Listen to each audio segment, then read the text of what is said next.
The Chamber, John Grisham. Dion, I'm going to read this book for you, and just think about it.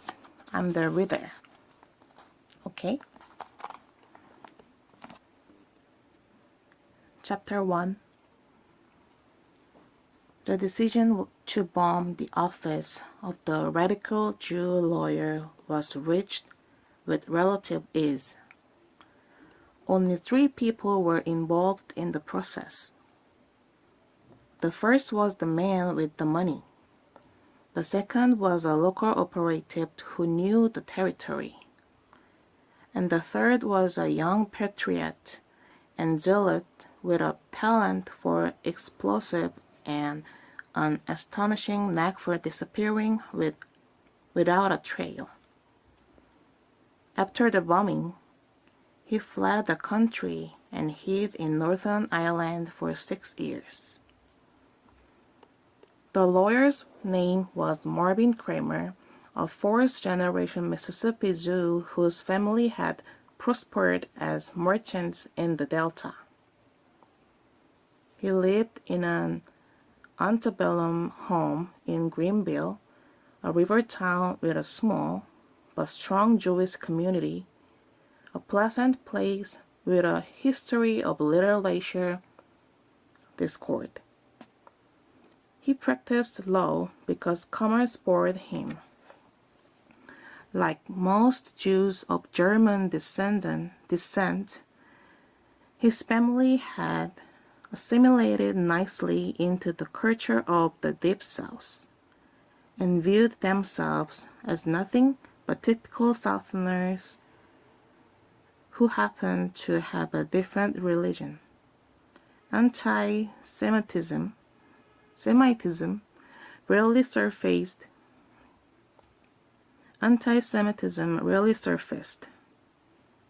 For the most part, they blended with the rest of established society and went about their business. Marvin was different. His father sent him up north to Brandeis in the late 50s. He spent 4 years there, then 3 years in law school at Columbia. And when he returned to Greenville in 1964, the civil rights movement had center stage in Mississippi. Marvin got in the thick of it. Less than a month after opening his little law office, he was arrested along with 2 of his Brandeis classmates for attempting to register black voters. His father was furious. His family was embarrassed, but Marvin couldn't have cared less. He received his first death threat at the age of 25 and started carrying a gun. He bought a pistol for his wife, a Memphis girl, and instructed their black maid to keep one in her purse. The Kramers had twin 2-year-old sons. The first civil rights lawsuit filed in 1965 by the law offices of Marvin B. Kramer and Associates. There were no associates yet. Alleged a multitude of discriminatory voting practices by local officials. It made headlines around the state, and Marvin got his picture in the papers. He also got his name on a Klan list of Jews to harass. Here was a radical Jew lawyer with a beard and a bleeding heart, educated by Jews up north and now marching with representing Negroes in the Mississippi Delta. It would not be tolerated. tolerated. Later, there were rumors of lawyer Kramer using his own money to post bail for freedom riders and civil rights workers. He filed lawsuits attacking white-only facilities. He paid for the reconstruction of a black church bombed by the Klan. He was actually seen welcoming Negroes into his home. He made speeches before Jewish groups up north and urged them to get involved in the struggle. He wrote sweeping letters to newspapers, few of which were printed. Lawyer Kramer was marching bravely toward his doom. The presence of a nighttime guard patrolling benignly around the flower beds prevented an attack upon the Kramer home. Marvin had been paying the guard for 2 years. He was a former cop and he was heavily armed, and the Kramers let it be known to all of Greenville that they were protected by an expert marksman. Of course, the Klan knew about the guard, and the Klan knew to leave him alone. Thus, the decision was made to bomb Marvin Kramer's office, and not his home. The actual planning of the operation took very little time, and this was principally because so few people were involved in it. The man with the money, a flamboyant redneck prophet named Jeremy Dogan, was at the time the imperial wizard for the Klan in Mississippi. His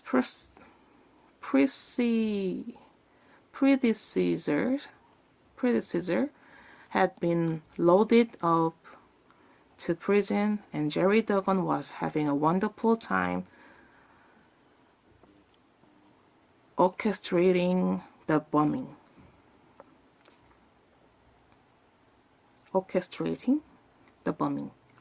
He was not stupid.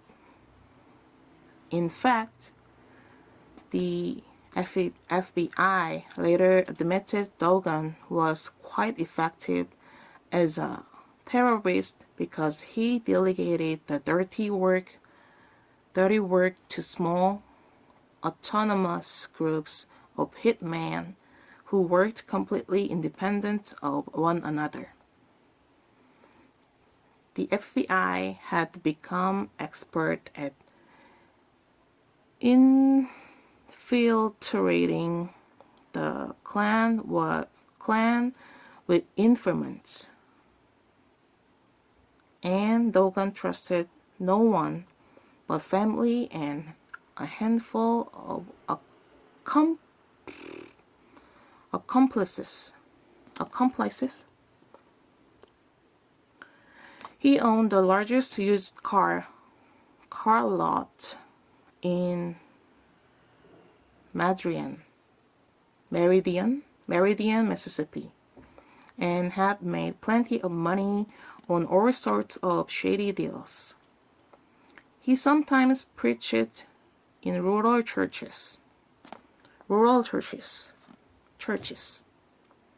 second member of the team was a Klansman by the name of Sam Cahill from Clanton, Mississippi, in Ford County, 3 hours north of Meridian and an hour south of Memphis. Cahill was known to the FBI, but his connection to Dogan was not.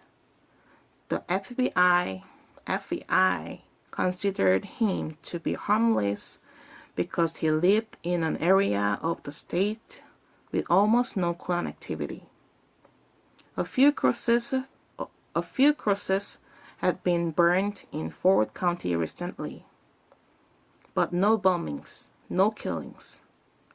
The FBI knew that K-Hall's father had been a Klansman, but on the whole the family appeared to be rather passive. Dogan's recruitment of Sam K-Hall was a brilliant move. The bombing of Kramer's office began with a phone call on the night of April 17, 1967. Suspecting, with good reason, that his phones were tapped, Jeremiah Dogan waited until midnight and drove to a payphone at a gas station south of Meridian. He also suspected he was being followed by the FBI, and he was correct. They watched him, but they had no idea where the call was going. Sam K-Hall listened quite quietly on the other end, asked a question or two, then hung up. He returned to his bed and told his wife nothing. She knew better than to ask. The next morning, he left the house early and drove into the town of Clinton. He ate his daily breakfast at the coffee shop, then placed the call on a payphone inside the Ford County Courthouse. 2 days later, on April 20th, K-Hall left Clinton at dusk and drove 2 hours to Cleveland, Mississippi, a Delta college town an hour from Greenville. He waited for 40 minutes in the parking lot of a busy shopping center, but saw no sign of a green Pontiac. He ate fried chicken in a cheap diner,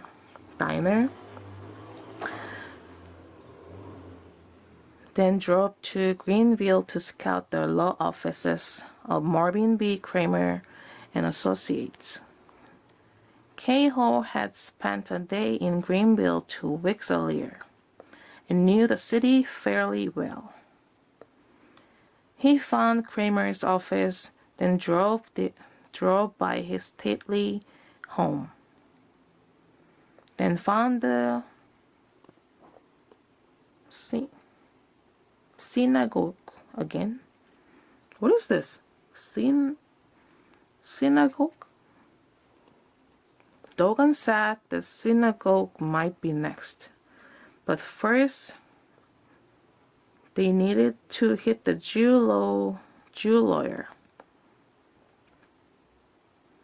By 11, K-Hall was back in Cleveland, and the green Pontiac was parked not at the shopping center, but at a truck stop on Highway 61, a secondary site. He found the ignition key under the driver's floor mat and took the car for a drive through the rich farm fields of the Delta. He turned onto a farm road and opened the trunk. In a cardboard box covered with newspapers, he found 15 sticks of dynamite, 3 blasting caps, and a fuse. He drove into town and waited in an all-night cafe.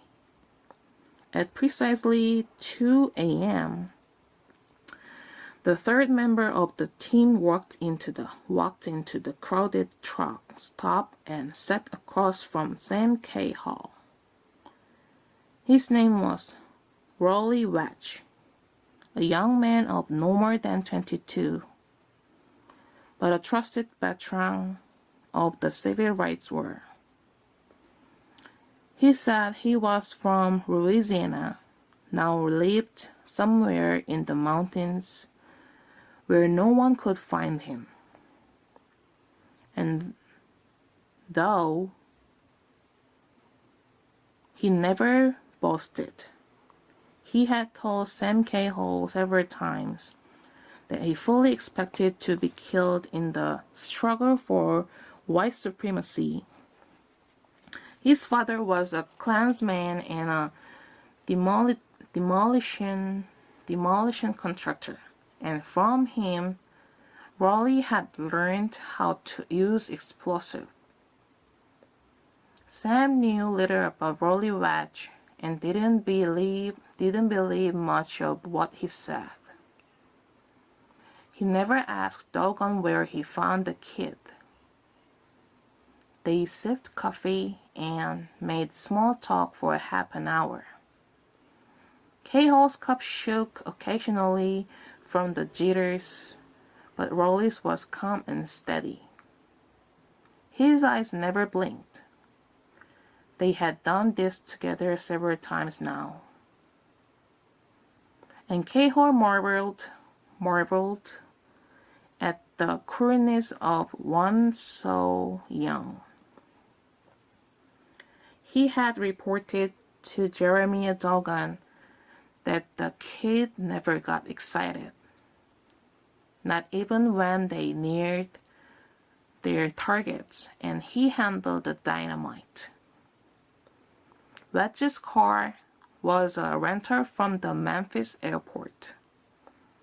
He retrieved a small bag from the back seat, locked the car, and left it at the truck stop.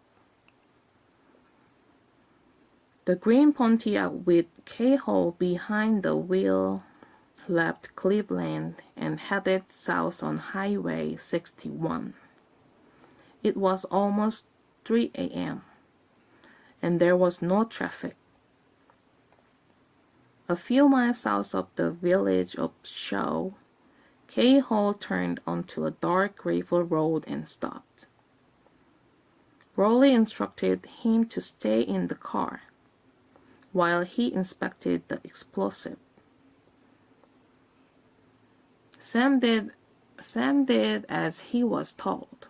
Raleigh took his bag with him to the trunk where he inventoried the dynamite, the blasting caps, and the fuse.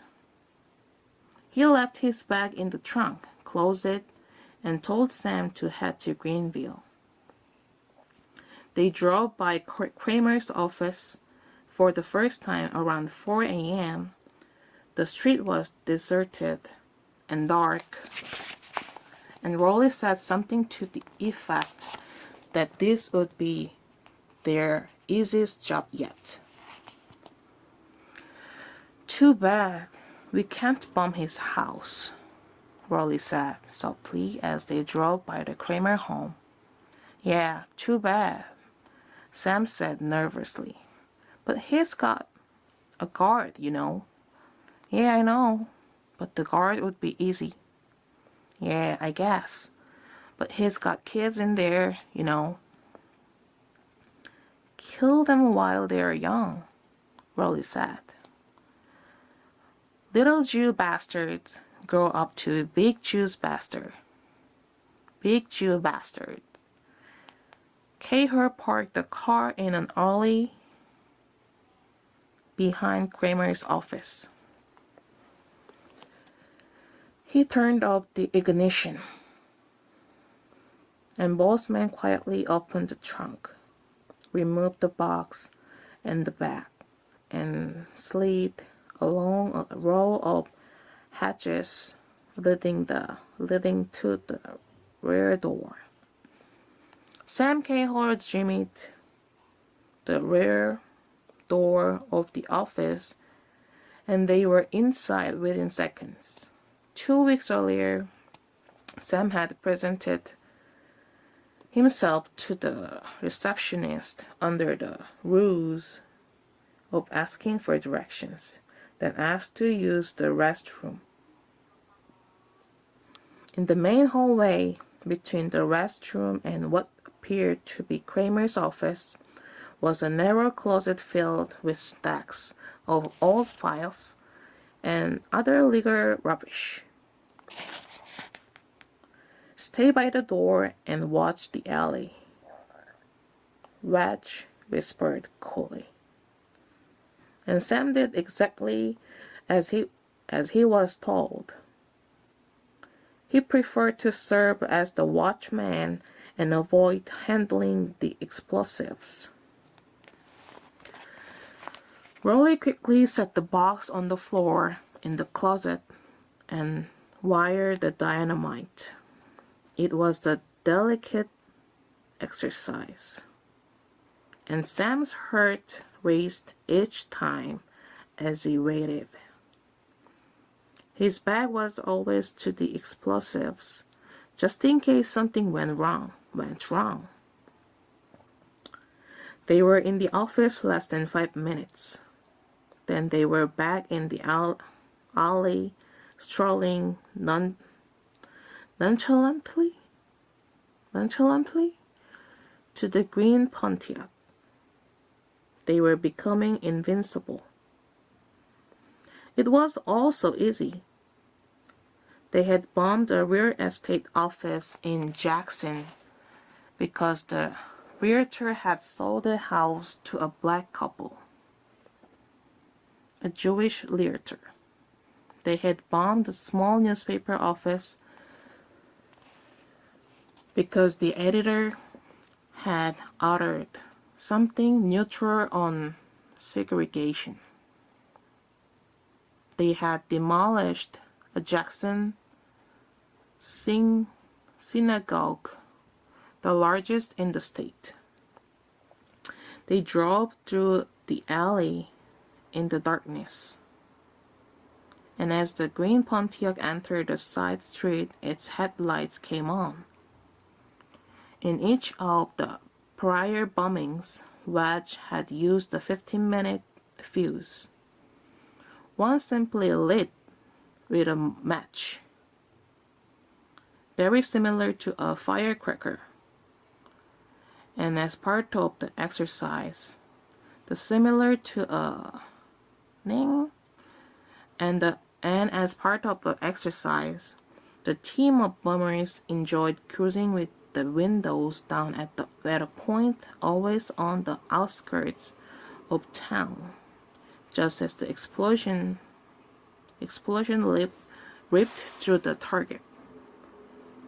They had heard and felt each of the prior hits at a nice distance as they made their leisurely getaways. But tonight would be different. Sam made a wrong turn somewhere, and suddenly they were stopped at a railroad crossing, staring at flashing lights as a freighter clicked by in front of them. A rather long freight train. Sam checked his watch more than once. Rolly said nothing. The train passed, and Sam took another wrong turn. They were near the river, with a bridge in the distance, and the street was lined with run-down houses. Sam checked his watch again. The ground would shake in less than 5 minutes. And he preferred to be easing into the darkness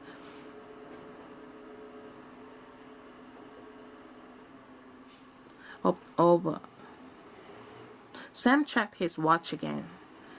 The ground would shake in less than 5 minutes, and he preferred to be easing into the darkness of a lonely highway when that happened. Rolly fidgeted once as if he was becoming irritated with his driver.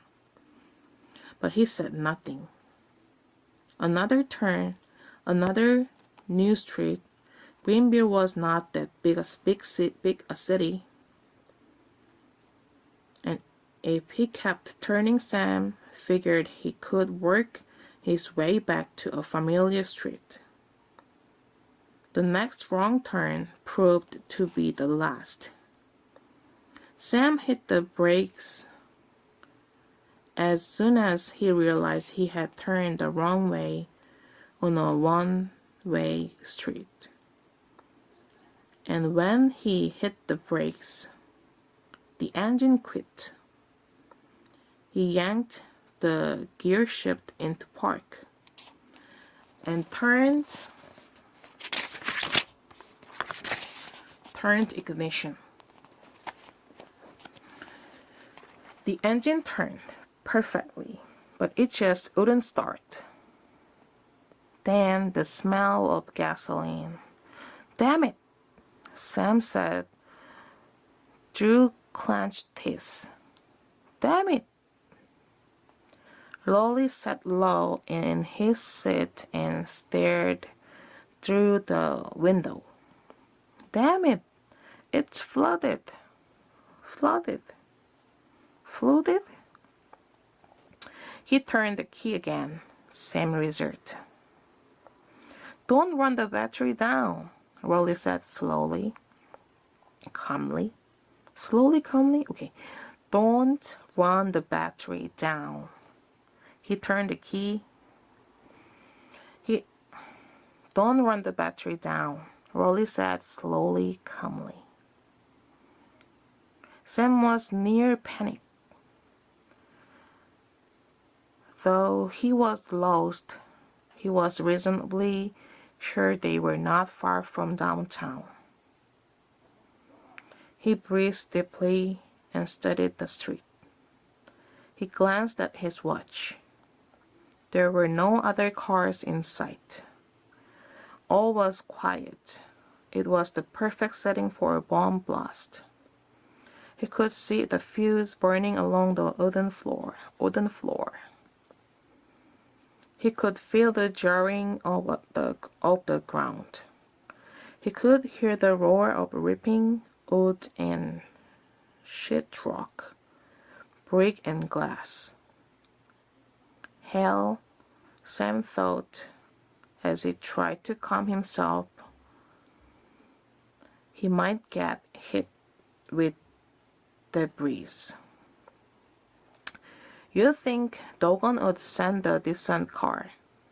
he mumbled to himself. Rolly did not respond.